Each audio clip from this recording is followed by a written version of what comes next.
da semana, da próxima semana depois, mas a ideia é estar provocando um pouco o Silvio em algumas questões que algumas pessoas já mandaram para a gente previamente, para que ele possa estar ajudando aí, dando as soluções. O desafio dele é dar as soluções para todo mundo. É esse o desafio dele. Então, a gente vai sair daqui hoje com as soluções para o que fazer amanhã. Estou brincando para descontrair um pouquinho. Então, iniciando agora, Silvio, só para dar o pontapé inicial aí, o pontapé inicial foi redundante, mas é dar esse pontapé. A gente está vivendo um processo de adaptação ou de transformação dos negócios, só para iniciar a conversa contigo. A gente está vivendo um processo de adaptação, Rosário. Os negócios, de repente, tiveram que passar para um novo modo operacional.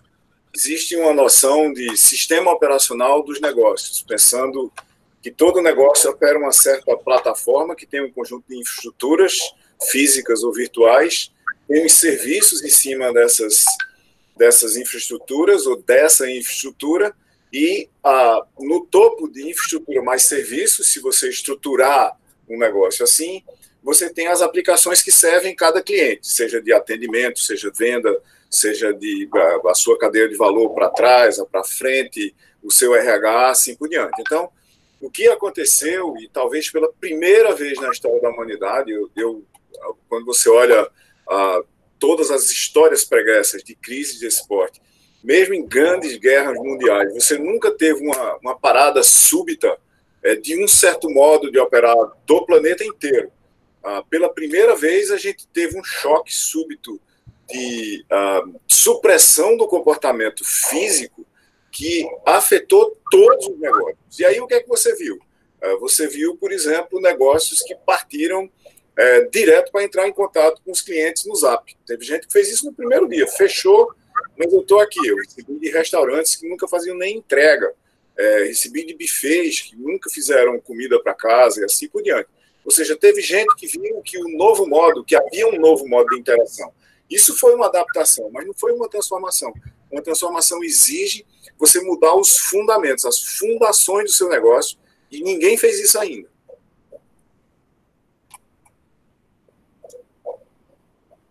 Eu botei no privado. Quando você fala que ninguém fez isso ainda, será que as pessoas já não começaram, as empresas não aprenderam que precisa mudar, iniciar esse processo de transformação mesmo na crise? Aprenderam. Lá na Digital Strategy, e na nossa parceria da Digital Strategy com a Lefil, a gente tem, no momento, empresas enfileiradas para trabalhar algum conjunto, nem que seja mínimo, de processo de criação de facetas virtuais do negócio. Como é que eu chamo de facetas virtuais do negócio? Tinha gente que só atendia, por exemplo, pelo call center. Você teve que desmontar o call center e deslocalizar o call center. Mas como é que você deslocaliza um centro de atendimento ou um centro de soluções mantendo performance? Então, existe um conjunto de problemas não triviais de você passar, por exemplo, de trabalho centralizado, supervisionado, para trabalho descentralizado, distribuído. Uma hora você estava com todo mundo numa sala, você pode olhar o que todo mundo está fazendo e corrigir aqui, entregar aqui, entregar acolá. Outra hora, na semana seguinte, você está com todo mundo em casa, com as pessoas, com menino, cachorro, bebê, idoso, e tendo que manter uma performance mínima do negócio. Existe um aprendizado, existe principalmente, eu diria, uma conscientização. Existe uma conscientização clara de quase todos os negócios com quem eu tenho conversado e do que eu estou vendo na rede hoje, de que é impossível daqui para frente manter uma performance física pura, uma performance concreta, só de bricks. Existe uma camada, ou tem que existir, eu acho que a maioria dos negócios está descobrindo isso, que tem que existir uma camada virtual sobre a infraestrutura física do negócio para ele funcionar em rede. Silvio, aproveitando, então, o que é funcionar em rede? Olha, funcionar em rede, para começar, é entender que todo mundo, para começar, colabora e compete no mesmo ambiente simultaneamente. Quando você tem uma rede de agentes que trabalha para um fim, esse fim é compartilhado, ele é um propósito compartilhado. todo mundo tem que entender qual é o seu papel na rede, com quem todo mundo está competindo, mas cada um fazendo o seu ao mesmo tempo. Por exemplo, no ambiente digital, não parece para muita gente assim, mas no ambiente digital, as grandes empresas de tecnologia, elas sempre fizeram isso, um processo de competição. Você, de repente, tem que combinar que certos aplicativos e sistemas da empresa A têm que, pelo menos, trocar informação com aplicativos e sistemas da empresa B. Então, dezenas e dezenas de vezes na história dessas empresas, por ano, nos últimos 30, 40 anos, elas tiveram que colaborar para criar padrões. Elas tiveram que desistir de posições pessoais, porque jamais iriam conseguir ser competidoras de primeira linha naquelas posições pessoais. Elas tiveram que trabalhar literalmente com a sua competição para atingir alguns dos seus objetivos maiores, como, por exemplo, vamos citar um aqui, a Apple nunca conseguiu fazer uma máquina de busca, Google nunca conseguiu fazer uma rede social, e a Microsoft, por outro lado, nunca conseguiu fazer nenhum dos dois. Esses três caras, eles, cada um na sua plataforma, no seu ecossistema, tem um conjunto muito grande de valores que depende dos valores de outros caras na rede de competidores deles. Por outro lado, internamente, dentro da empresa, a gente não sabia fazer isso. Trabalhar em rede significa achatar o processo de tomada de decisões para você libertar as bordas, para as bordas começarem a tomar decisões sozinhas. É o que a gente chama, por exemplo, lá no Magazine Luiza, a gente tem um desenho de uma certa ameba no miolo de como é que a gente faz. Então, se vocês imaginarem uma espécie de um quadrado, mas que não é um quadrado, as bordas dele são todas mal desenhadas, né, e elas não se encontram direito, você tem princípios e valores embaixo, que são inegociáveis, de como é que aquela organização funciona do ponto de vista ético e moral. De um lado, você tem limites, o que é que dá para fazer, o que é que não dá para fazer, dentro do modelo de negócio da instituição. Do outro lado, você tem recursos, e em cima dessa ameba, você tem objetivos e metas. Né? Objetivos e metas. O propósito está embutido aí. Quando todo mundo na organização sabe exatamente o que fazer e por que fazer, quais são os princípios e valores para fazer, que objetivos têm que ser atingidos, você pode criar esse ambiente descentralizado, distribuído, mesmo que seja numa empresa física que fabrica automóveis. E isso a gente tem muito, por exemplo, no Magazine Luiza, onde, vez por outra, eu pergunto para as pessoas, sabe quando é que Fred Trajano descobre que o aplicativo do Magazine Luiza foi atualizado? A resposta é, quando mudou no celular dele. Sabe quando é que o principal executivo de e-commerce descobre? Idem, quando mudou no celular dele. Sabe quando é que Fatala, que é o CTO, descobre? Quando mudou no celular dele. Sabe quando é que o líder de mobilidade de Fatala, que é o cara que está debaixo do CTO, só cuida de mobilidade, sabe que o aplicativo mudou? Quando mudou no celular dele. Quem é que tem que mudar o aplicativo do Magazine Luiza? É o time que cuida do aplicativo. Isso é trabalho em rede. Mas aí você está falando de quebras de hierarquias, quebras de paradigmas. Eu começo por onde? Eu começo pelo RH, eu começo pelo marketing, é tudo de uma vez, é tudo... Como é que eu começo, como é que eu inicio esse processo? Esse processo se inicia pelas bordas da organização, né? Para a gente chegar até isso, por exemplo, no caso do Magazine Luiza, no caso das baterias Moura, no caso da Natura, no caso da rede aqui tem Natura, ele começa pela periferia da organização, quando você vai, de uma certa forma, capturando oportunidades que a gente chama, eu chamo, de oportunidades periféricas críticas, oportunidades que estão na borda da organização e que podem ser tratadas sem você mudar a estrutura, sem você mudar a arquitetura de como é que o negócio funciona, sem mudar o miolo, vamos dizer assim, daquele sistema operacional da sua plataforma de execução e criação de valor, né? Criação, captura e entrega de valor. Esses modelos experimentais que você cria, que você exercita, que você pesquisa de uma forma, experimenta nas bordas da organização, eles servem para mostrar como era que a organização como um todo poderia funcionar se ela não fosse monolítica. Raramente a gente tem uma situação em que você pode, com alguma segurança, atacar o miolo de uma organização, atacar o core, atacar o núcleo duro. Normalmente, quando você tenta atacar o núcleo de uma organização, tem tanta energia armazenada lá que a tendência é explodir parte de uma organização, principalmente de maior porte, para todo canto. Você não consegue fazer isso de uma forma, vamos dizer, que tenha efetividade, que efetivamente, né? Que tenha efetividade, que é a combinação de eficiência, fazer rápido e com pouco recurso, e eficácia, resolver efetivamente o problema, e num tempo exequível. O maior exemplo de todos é a GM, né? A GM já tentou atacar o miolo, a GM não, desculpa, a GE.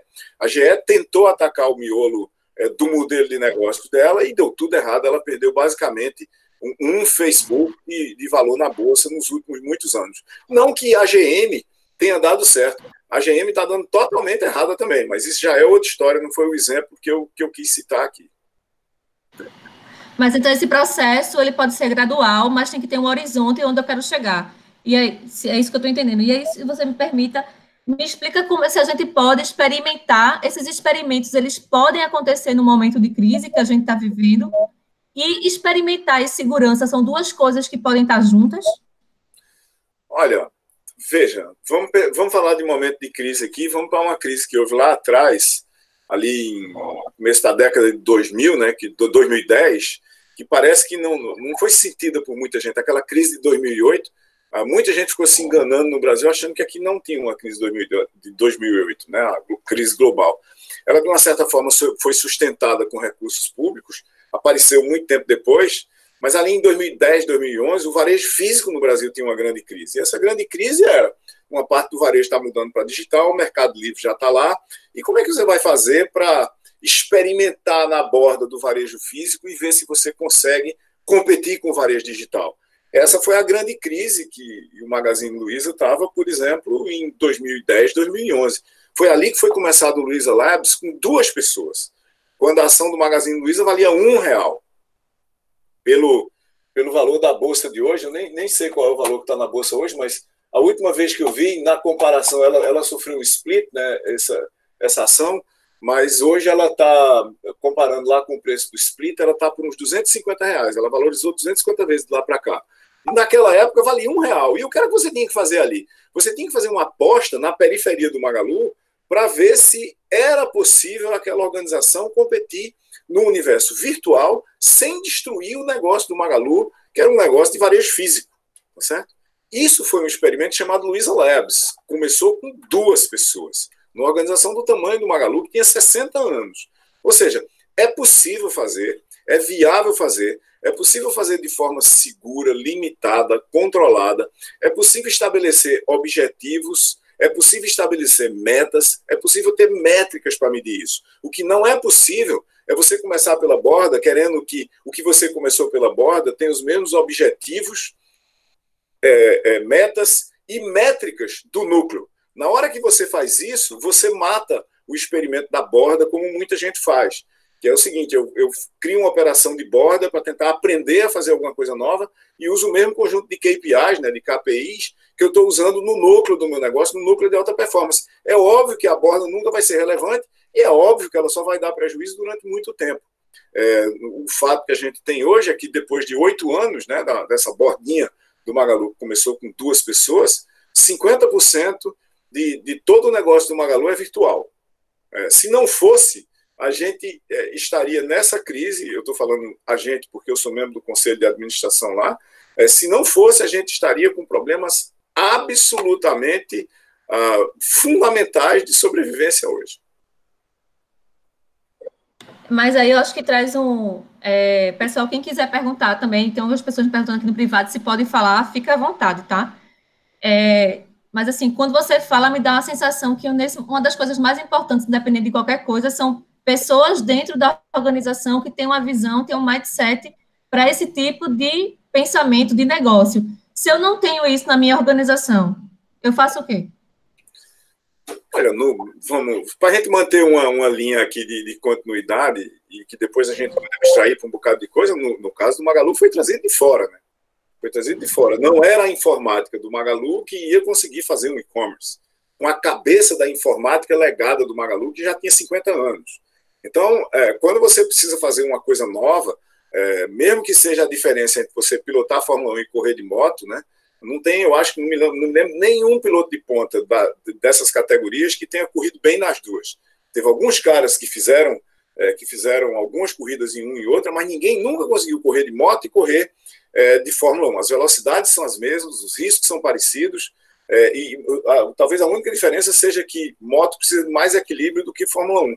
Mas ninguém nunca conseguiu fazer, e você não traz simplesmente, não convence as pessoas a mudarem de um universo para outro, porque o repertório é diferente, porque o conhecimento é diferente, porque o contexto é diferente, a rede é diferente, a cadeia de valor é diferente, a forma de criar valor é diferente, a forma de agregar valor é diferente, tudo é diferente, até a logística é diferente. Para a gente entender aqui, mais ou menos, por que a logística é diferente, veja, quando você entra num site de e-commerce como Amazon ou Magalu e outros, e você faz uma busca atrás de um certo produto, aquela busca tem como um dos parâmetros da resposta a logística para entregar o produto na sua casa.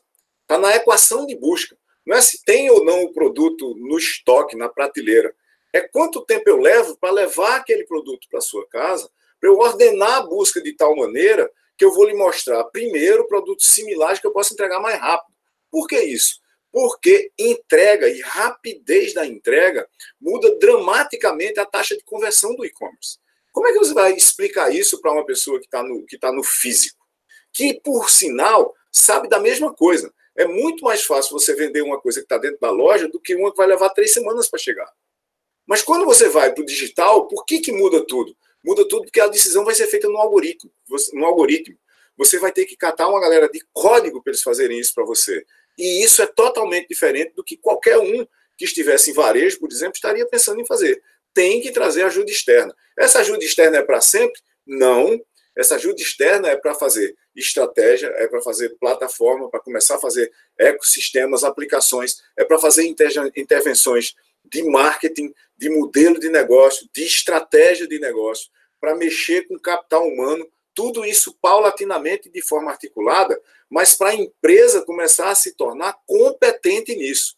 Se, em última análise, depois de algum tempo de intervenção externa, seu negócio, é incapaz de escrever o software dele, é porque muito provavelmente você nunca será competitivo. Isso que você fala não se aplica só para e-commerce, né? A gente pode estar isso aplicando para shopping, para mídia, para o mercado como um todo, né? Isso vale para tudo. Como eu disse no começo, nós acabamos de descobrir, no meio de uma crise absolutamente monumental, que uma parte significativa da coisa que é mais importante para as empresas, que é o cliente, se virtualizou. Então, você teve um show no Brasil esse fim de semana que bateu o recorde mundial de viewers, né, de pessoas, de espectadores no YouTube. O recorde mundial de espectadores no YouTube num país que não tem tanta banda larga, por exemplo, como os Estados Unidos ou como a Alemanha e outros países da Europa. Então, tem uma parte do comportamento das pessoas que mudou dramaticamente. Veja uma coisa que aconteceu. Em 2 semanas, essas 2 primeiras semanas do confinamento em larga escala no mundo, todo mundo aprendeu a fazer videoconferência em múltiplas plataformas. Eu vejo aqui em casa, né, eu estou com idosos em casa, esposa, filho e tal, aí de repente eu ouço a minha mulher dizendo, vamos fazer uma videoconferência com não sei quem, aí eu ouço alguém do outro lado do canal perguntando, mas a gente vai usar o quê? A gente vai usar Zoom, Meet, vamos usar o Airby, vamos fazer por aqui, vamos fazer no Airby que o meu já está aberto. Há 2 semanas ninguém sabia o que era o Airby, muito menos qual era o processo, a estética que era liberada nisso, qual era o tipo de comportamento que era indesejado. De repente, online virou normal. Isso que a gente está fazendo aqui agora virou normal. Só para vocês terem uma ideia, aqui, eu cansei de fazer o seguinte antes dessa crise. Antes dessa crise, quando tentavam me contratar para dar uma palestra muito longe de casa, tipo assim, tinha que pegar 2 aviões e um carro para ir para um lugar no interior, eu oferecia para dar a palestra de graça, desde que eu pudesse fazer online. Em 5 anos, só uma instituição topou. Em Petrópolis, no estado do Rio de Janeiro. 5 anos. Depois que essa crise começou, eu já fui contratado para dar várias palestras online como essa aqui, que é só uma conversa entre nós, tá certo? Mas ligou gente para perguntar, o senhor dá palestra online? Eu digo, dou. Mas como é que funciona? Eu digo, simples, você diz o que é que você quer, eu fico na minha casa, sua empresa deve estar toda distribuída, a gente tem 800 pessoas distribuídas e eu preciso dar um sync nas pessoas sexta-feira. O senhor sabe fazer palestra online? Eu digo, eu estou propondo isso há uma década e ninguém quer fazer. Então, de repente, mudou. E mudou dramaticamente. Eu imagino, por exemplo, que a vasta maioria das reuniões das empresas daqui para frente vai ser virtual. O encontro presencial será reservado para atividades preciosas, quando a gente efetivamente não precisa se deslocar para um lugar físico. E isso muda toda uma arquitetura de valor, toda uma arquitetura de negócios na sociedade. Silvio, então esse impacto de trabalhar, aprender também a trabalhar no home office, podem mudar a nova forma de se fazer negócios hoje em relação a algumas empresas. Algumas empresas, inclusive, já estão fechando escritórios e vai trabalhar só por questão home office. Como é que você está avaliando isso? Isso é um aprendizado, é um caminho sem volta? Eu acho que é um aprendizado, sim, Rosário, e não tem volta, porque você veja, para a vasta maioria das pessoas, o ambiente de trabalho é um ambiente de socialização, certo? Então, você levar todo mundo para o remoto e as pessoas perderem o clube onde elas trabalham, onde elas se encontram, onde alguém conta piada, onde elas vão para o café, onde elas riem, onde elas têm um ambiente diferente do ambiente de casa, não é? O ambiente de casa é um ambiente onde você tem um outro conjunto de compromissos. Mesmo que depois as crianças voltem para a escola, seu filho vá para a universidade e só uma pessoa trabalha em casa, para muita gente, eu acho que trabalhar em casa é claustrofóbico. Eu acho que o que vai mudar, e vai mudar dramaticamente, eu arguí isso em vários textos nos últimos 20 anos, é que nós muito provavelmente vamos descentralizar o ambiente urbano. Tem muita gente em Nova York, em São Francisco, em Londres, em Berlim, em Tóquio, pensando em nunca mais voltar para lá. Essas hipercidades, essas gigacidades, que tem 20, que tem 30 milhões de habitantes, né? Se você pegar um cenário das maiores cidades do mundo no fim do século XXI, a previsão é que Lagos, na Nigéria, tenha 100 milhões de habitantes. Isso é um negócio absurdo, é uma cidade com a metade da população do Brasil. Aí você consegue imaginar que, por exemplo, uma gripe como essa, uma gripe radical como essa que a gente está vivendo agora, se ela acontece num lugar como Lagos, de 100 milhões de habitantes, quando eles perceberem, terão morrido milhões de pessoas. Né? Milhões de pessoas num único episódio. Então, a gente criou uma espécie de um superorganismo no planeta. Esse superorganismo no planeta, ele precisa ser revisado. Revisar como a gente trabalha e para que a gente trabalha e quais são as consequências do trabalho da gente, é parte disso.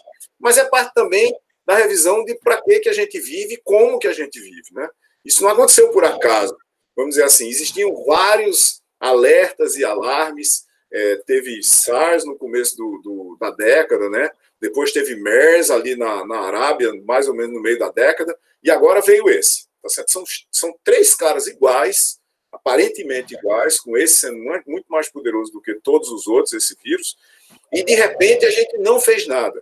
A gente não instalou o sistema antivírus no sistema operacional da humanidade. E as consequências estão aí para a gente administrar. Vai mudar a forma da gente trabalhar? Vai. Mas eu pessoalmente, preferia que isso significasse trabalho mais descentralizado, e não necessariamente em casa. Por exemplo, quem mora aqui em Casa Forte, sai para trabalhar em Casa Forte. Quem mora em Boa Viagem, tem vários lugares para trabalhar em Boa Viagem. Ou seja, não tem os shopping centers. Por que não tem os working centers, né? Distribuídos mais perto das casas, que as pessoas possam ir de bicicleta, que a gente não colapse o trânsito da cidade para ir para os lugares. Você olha a proposta do WeWork. Qual é a proposta do WeWork? É ter prédios gerenciados por um terceiro, mas nos mesmos lugares onde estão os prédios de sempre. O WeWork São Paulo está concentradamente na Faria Lima e na Paulista. Quer dizer, você faz a mesma coisa, você só faz um nível de, vamos dizer assim, de desresponsabilização sobre o espaço físico. Eu não acho que esse é o método de descentralizar. Eu não acho que esse é o método de virtualizar. O que eu espero que a gente organize e se reorganize nesse processo é a gente começar a trabalhar efetivamente, aí sim, em rede física, com um local de trabalho descentralizado e distribuído, com as pessoas podendo ir para o lugar mais perto de casa, um local de trabalho que é compartilhado. Tá, eu vou fazer a última pergunta para o pessoal também abrir aqui as perguntas. Você falou um pouco aí sobre propósito, eu queria que você falasse um pouquinho se as marcas hoje vão ser mais cobradas a ter um propósito de marca, falar um pouquinho sobre o brand. O que vale hoje para comprar? É um propósito de marca ou aquele velho comercial antigo? Como é que você vê essa mudança também na forma das marcas se posicionarem? Olha, eu acho que o comercial antigo, venha cá que as coisas funcionam desse jeito assim. Esse comercial antigo, eu acho, minha avaliação pessoal, e eu não sou de marketing, que ele já morreu há muito tempo. O que você fazia antigamente era, você tinha um produto, vamos imaginar que fosse iogurte, você contratava um publicitário genial que fazia um filme, que botava na TV e, de repente, todas as prateleiras esvaziavam porque você tinha vamos dizer, uma atração virtual quase única para aquele negócio em função do espalhamento em broadcast de uma propaganda única, numa sintonia única, com quase todo mundo vendo a mesma coisa. Hoje, você põe essa propaganda na televisão, aí, para começar, aparecem um monte de facetas do seu público defendendo ideias completamente diferentes da que você está propondo em redes sociais. Você diz, uma marca diz uma coisa, as pessoas desdizem aquela coisa, inclusive positivamente, de múltiplas maneiras diferentes, dependendo do entendimento delas. Então, você tem que articular busca digital, redes sociais, mobilidade, localização, personalização, construir conteúdo específico para uma certa pessoa em contexto. Você tem que ter atendimento digital. Depois você tem que continuar com a pessoa, porque ela não comprou mais, aspas, um produto, ela comprou um serviço, ela comprou um relacionamento. E essa interpenetração entre a marca, o brand e o marketing, e a venda, o atendimento e o serviço, criou uma espécie de um mapa de metrô com múltiplas estações em linhas diferentes, mas com muitas trocas entre essas linhas, como se a gente botasse no ar o mapa do metrô de Londres e dissesse, ok, está aqui a linha de busca, ela faz interseção com quem onde, está aqui a linha de mobilidade, está aqui a linha de redes sociais, está aqui a linha de conteúdo multimídia, está aqui a linha de analytics, big data, inteligência artificial, que se somam todas, para que você, compondo com a antiga propaganda broadcast, que serve de motivador, que se for muito boa e num canal muito amplo serve de sincronizador, serve de provocador e articulador, para você fazer esse trabalho muito mais amplo, muito mais detalhado e muito mais pessoal nas redes sociais e na interação um a um. Vale a pena dizer uma coisa aqui, Rosário, que é o seguinte, tem uma tendência que já é percebida há muito tempo, que principalmente no caso das gerações mais novas, essas pessoas fugiram das redes sociais abertas. Muitas e muitas delas, uma proporção significativa já hoje, vivem em grupos sociais fechados.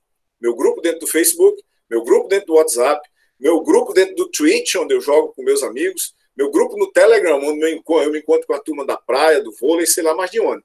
Então começou a ficar muito mais difícil achar e se relacionar com a presença online e não necessariamente social das pessoas. Esse é um complicador não trivial para marcas que têm que descobrir como chegar nas pessoas. A forma de interagir e de se relacionar e de converter e atender depois da conversão está começando a mudar dramaticamente. Já estava antes da crise e agora eu acho que com a vasta maioria das pessoas tendo se virtualizado e entendendo como, por exemplo, fazer videoconferências o tempo todo e estar dentro de grupo de WhatsApp muito mais competentemente, esse batente só ficou mais alto.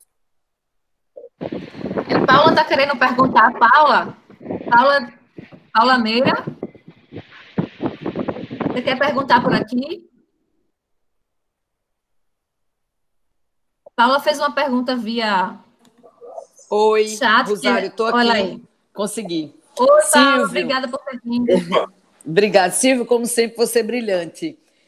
Mas eu fico imaginando tudo que você estava falando, baterias Moura, Natura, e Magalu, que é um exemplo de super sucesso, mas eu fico pensando no nosso caso, que é uma das poucas profissões que vai precisar ainda durante muito tempo hands-on. O que a gente poderia fazer, além, claro, das teleconsultas, telemedicina, que depois de quase 25 anos se lutando, agora na marra foi autorizado e as pessoas estão se organizando para fazer. Mas como tratar o hands-on de tantas pessoas que precisam da fisioterapia local e que já é uma derivação da saúde, tirar do hospital e levar para casa? Como é que você vê essa nossa estrutura que deveria ter crescido? E, para você ter uma ideia, até hoje ela não é reconhecida pela ANS como uma obrigação. Ela continua sendo, depois de 25 anos de prestação de serviço, como uma liberalidade. Se o plano de saúde quiser, ele libera. Se ele não quiser, ele não libera.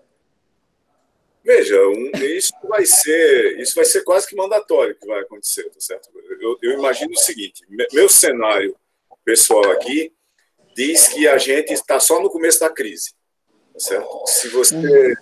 Se você olhar para um Brasil que vai ter 100 mil, 200 mil casos ali na frente, a gente vai exaurir os leitos dos hospitais entre a terceira e a quarta semana desse mês e a primeira semana de maio. Então, você vai ter que aprender, como todo mundo aprendeu a cuidar de pessoas online, né? O nosso relacionamento aqui, como todo mundo, de repente, foi cuidar dos seus relacionamentos. Você vai ter que cuidar de pessoas de forma distribuída. Os pacientes, vamos dizer assim, que não sejam graves, vão ter que ficar em casa, porque simplesmente não vai ter lugar nos hospitais. E você vai ter que reproposicionar. Isso vai exigir articulação, vai exigir coordenação para executar. Eu imagino que vai haver alguma estratégia. Vai haver uma estratégia de atendimento que você vai ter que distribuir. É aquilo que a gente estava falando. Para você fazer isso de maneira efetiva, você tem que digitalizar. Ok, eu tenho 200, tem, vamos imaginar, 10 mil deles que estão no total no UTI. Quem que eu pego de casa para trazer para o hospital porque alguém saiu? Qual é a prioridade? Quem que eu pego do hospital e vou para o UTI se alguém saiu? A gente não tem nada desse estrutura. Então, isso é um conjunto de processos, isso é um conjunto de métodos, de sistemas. Só para a gente ter uma ideia, e você conhece esse exemplo de perto, e aonde é que a gente ainda nem chegou, a maioria das pessoas que precisa de cilindro de oxigênio em casa, precisa de algum gás hospitalar em casa, tá certo? Tem um estoque de cilindros na sua casa, porque a gente tem um gerenciamento em tempo real, usando elementos extremamente básicos de internet das coisas, e qual é a quantidade de gás que fulano tem em casa. Então, Silvio, licença, rapidinho. Paula, tu pode fechar teu microfone, porque o pessoal não está conseguindo. Eu estou tentando. Estou tentando, querida. Tá certo. Ixi, por que Desculpa, que não Silvio, tá porque várias pessoas não estão conseguindo escutar. Conseguiu. Porque, veja, se você tem o que era que eu estava dizendo? Eu estava dizendo o seguinte, você tem qualquer coisa que a gente for fazer, você tem um sistema, tá? Então, se você tiver um número de pacientes que precisa ser atendido e parcialmente atendido em casa, e eu acho que esse já era o caso, e a gente vai aprender isso de novo no sufoco agora, como é que a gente organiza isso na prática?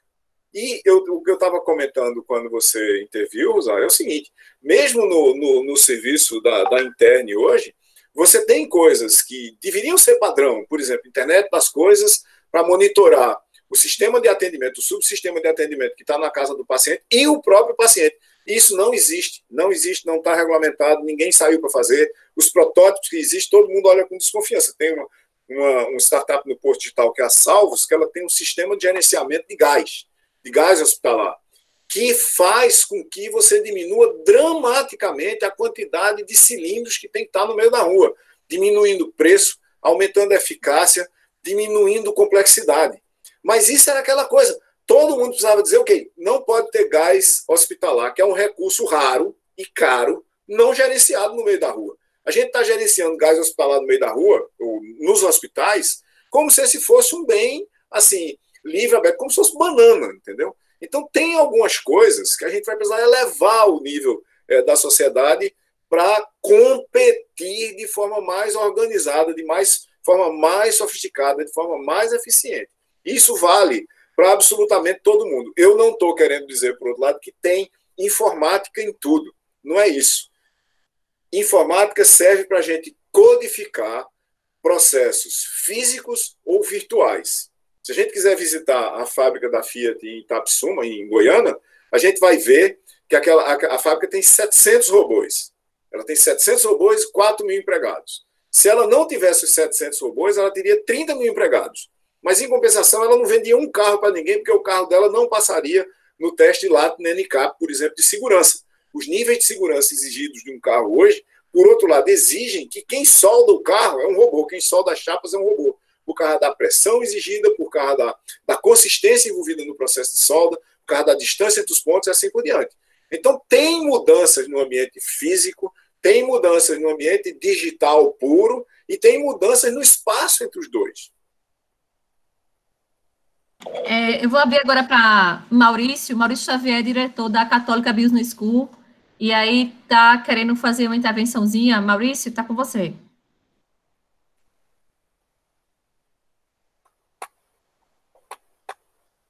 Maurício?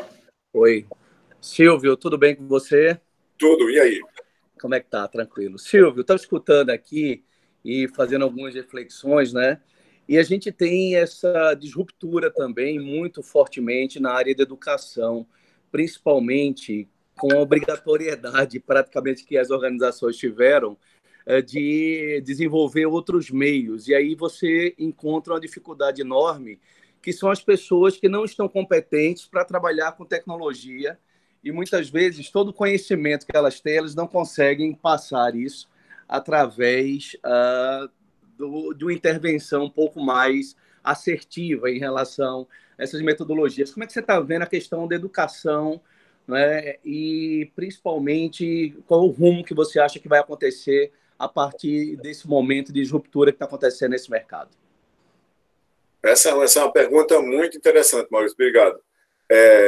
Eu sou professor há mais de 40 anos, mas eu não sou especialista em educação.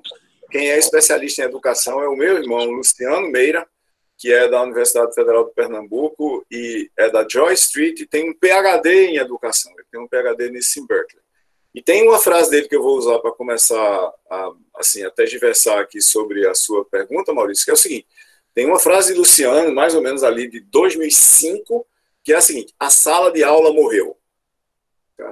Essa pergunta se tornou não é uma pergunta, é uma sentença dele. Né? Desculpa, não é uma pergunta.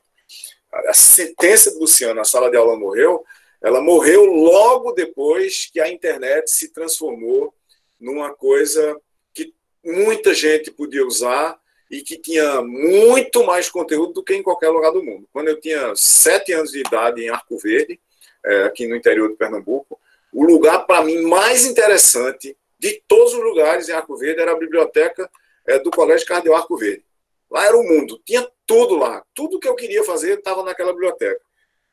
Ou tudo que eu queria ler, tudo que eu queria estudar. Hoje, tudo que as pessoas querem aprender tem um vídeo no YouTube.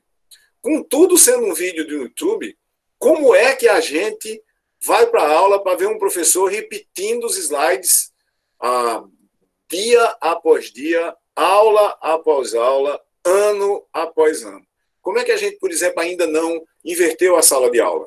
Como é que a gente ainda não criou sistemas totalmente diferentes do mecanismo expositivo clássico para entregar e cobrar e interagir com o conteúdo? Como é que a gente não transformou a aula e a grade curricular em missões e objetivos e metas e assim por diante?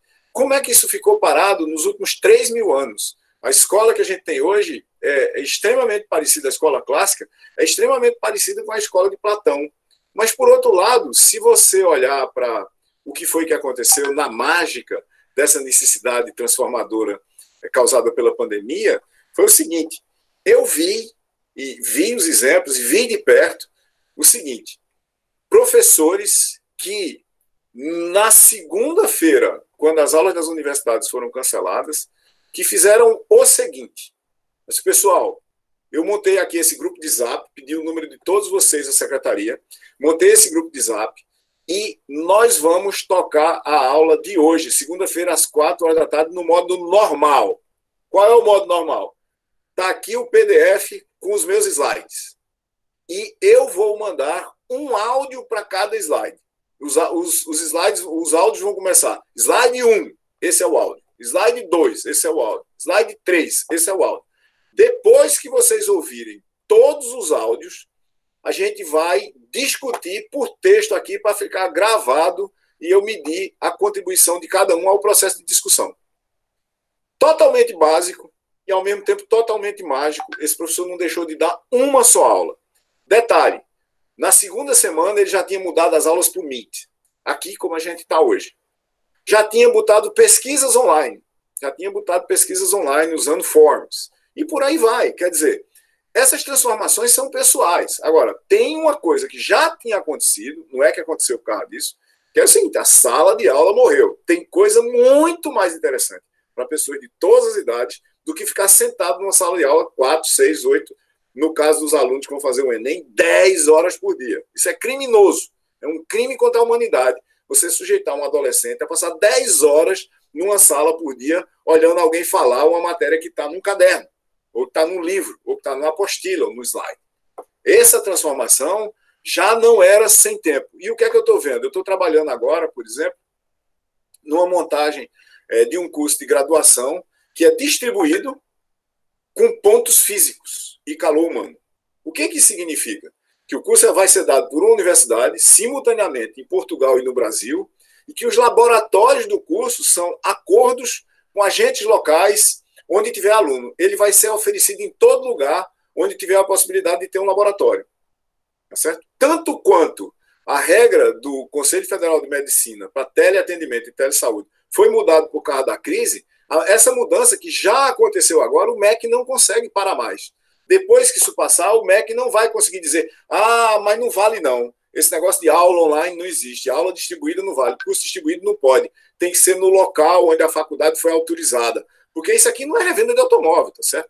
Mesmo o mercado de revenda de automóvel vai mudar radicalmente. Eu estou vendo revenda de automóveis vendendo online com as pessoas indo levar o carro na casa da pessoa. Porque, afinal de contas, carro é commodity. Ao contrário de aula, que não é. E exatamente porque aula não é, exatamente porque interação para criação de conhecimento, que é o outro nome que a gente vai dar para a aula algum dia, que não existe ainda, tem que mudar dramaticamente para as pessoas passarem a fazer uma coisa que já deveriam estar fazendo há muito tempo, que é construção conjunta de conhecimento, e não ficar servindo de audiência para professores que, em sua vasta maioria, por sinal, não prepararam as aulas.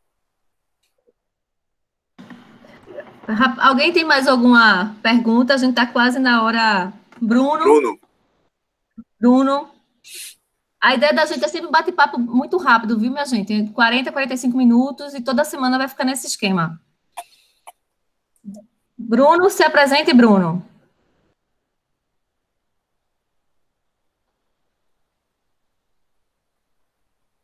Oi, Bruno, Oi, agora tu. Oi, Silvio, tudo bem? Eu sou Bruno Moura, sou gerente de marketing digital do Grupo C. Deixa eu pegar um pouco do que você respondeu, porque é uma coisa que eu estou vivendo muito na pele aqui, né? A gente, de um dia para outro, teve que passar 160 mil alunos, né, em presencial para aulas remotas, né? E aí eu tenho dois problemas que eu tenho enfrentado.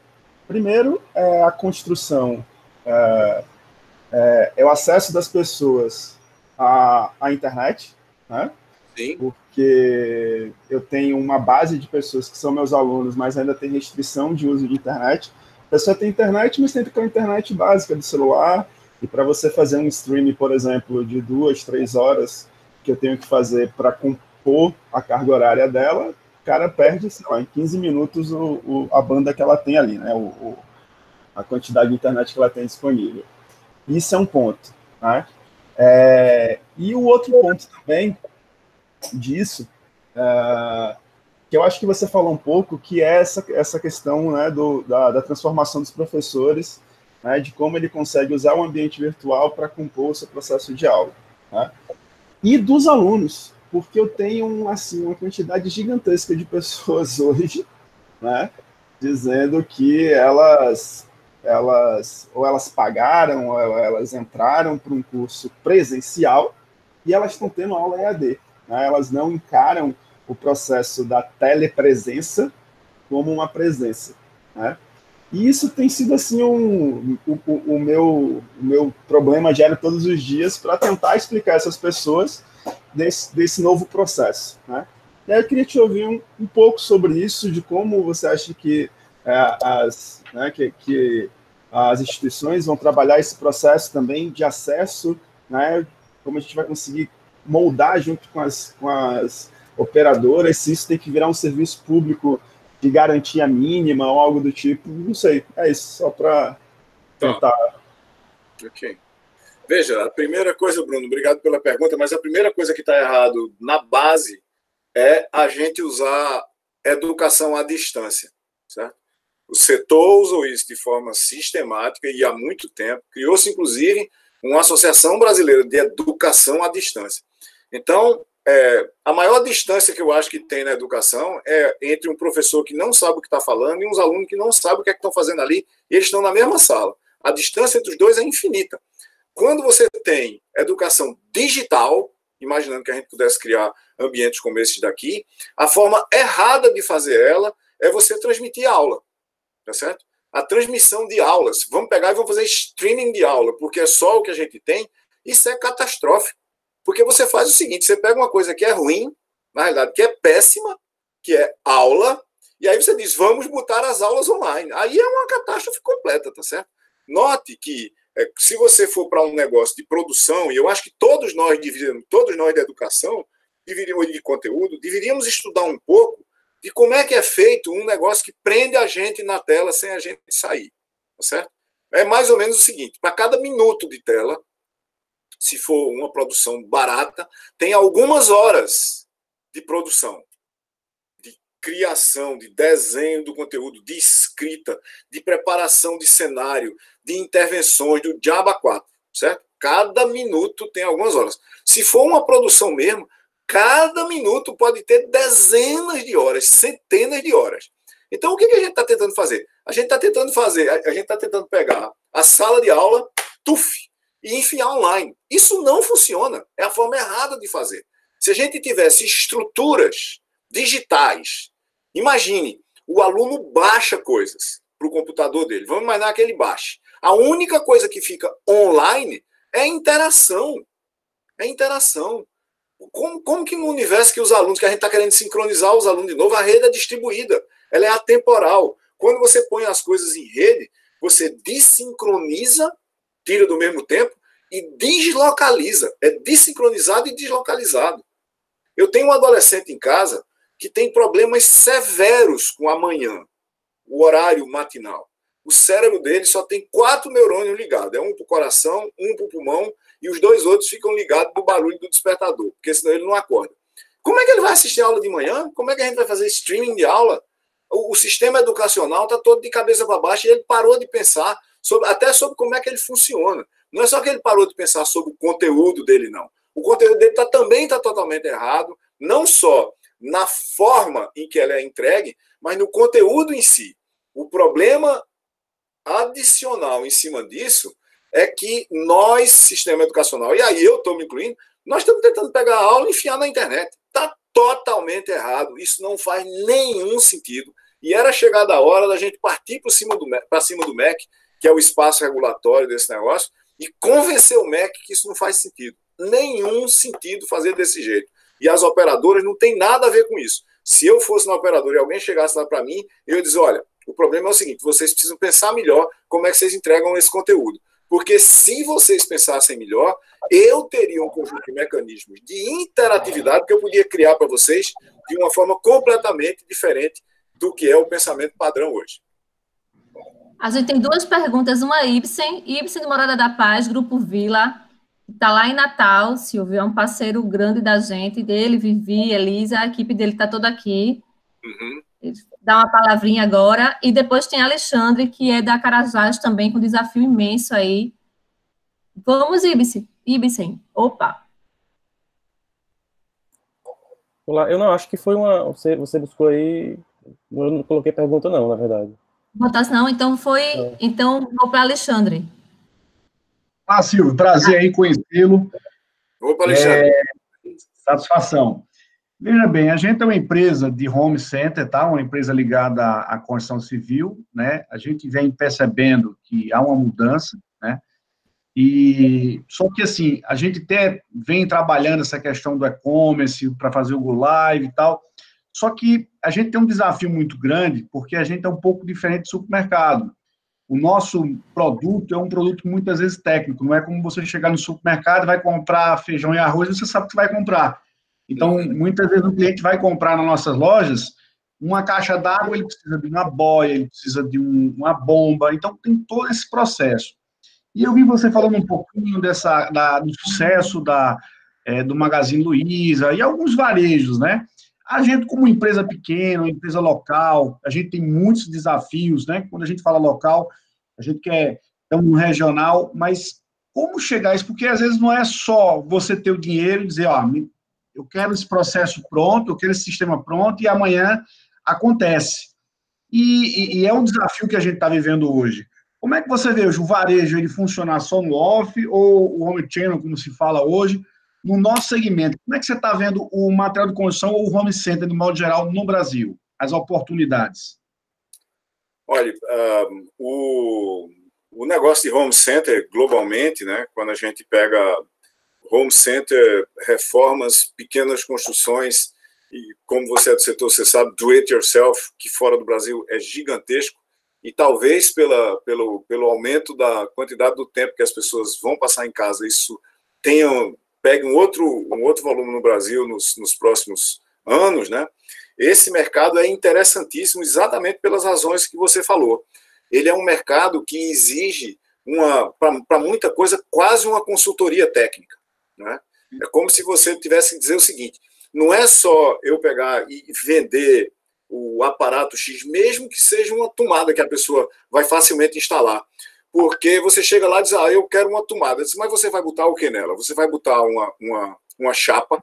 Se você for botar uma chapa, a tomada não é essa não, é essa daqui. Aí diz, mas essa daqui, o buraco é maior. Eu disse, por que o buraco é maior? Eu disse, porque o pino de entrada é mais gordo. Então, essa conversa, na realidade, se você pensa no espaço da Carajás, de home centers, e no espaço de reformas, assim por diante, que tem subcondicionantes técnicos, né? Tem padrões, inclusive de engenharia. Eu quero comprar um fio.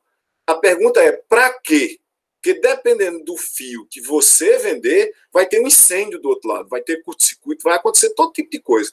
Então, aonde é que a gente está aí? Você entrega conhecimento também. Você entrega o conhecimento, ou deveria entregar, e muito competentemente. E aí é onde vai estar o diferencial entre o vendedor de areia, tijolo e material de construção e você, é você entregar o conhecimento de, primeiro, o que comprar.